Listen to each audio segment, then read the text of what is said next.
Dober mesec pred 500. obletnico rojstva Primoža Trubarja, utemeljitelja slovenskega knjižnega jezika, smo po skoraj pol stoletja dobili novo, strokovno, a poljudno za širši krog bralcev napisano monografijo o Primožu Trubarju. Trubarjev album s podnaslovom Romanje s Trubarjem je napisal veliki poznavalec Trubarjevega dela in življenja dr. Mihael Glavan. V knjigi s številnimi fotografijami je predstavljena Trubarjeva pot od rojstne raščice do groba v nemškem Derendingenu. Veliko je Trubarjevih misli, zanimivi so njegovi portreti in novi podatki. Prej se je nekako mogoče pomanjkljivo prikazovalo Trubarja samo v nasprotju s katoliki, ampak on je živel s katoliki v sožitju. Glavan preučuje Trubarja že več kot 26 let.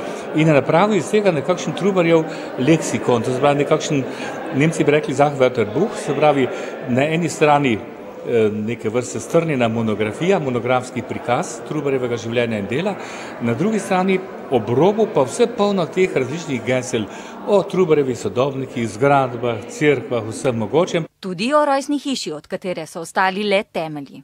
Medtem ko je Skedenj, kajti imel je tudi kmetijo in vinograd, še ohranjen in nekako do zdaj niso tega kot kakršnokoli zanimivost objavljali, pa je vendarle bilo to v zadnjih 25 letih njegovo življenje, njegov dom. Čeprav Trubarja pozna vsak Slovenec, bi bilo njegovo delo lahko vsem še bliže.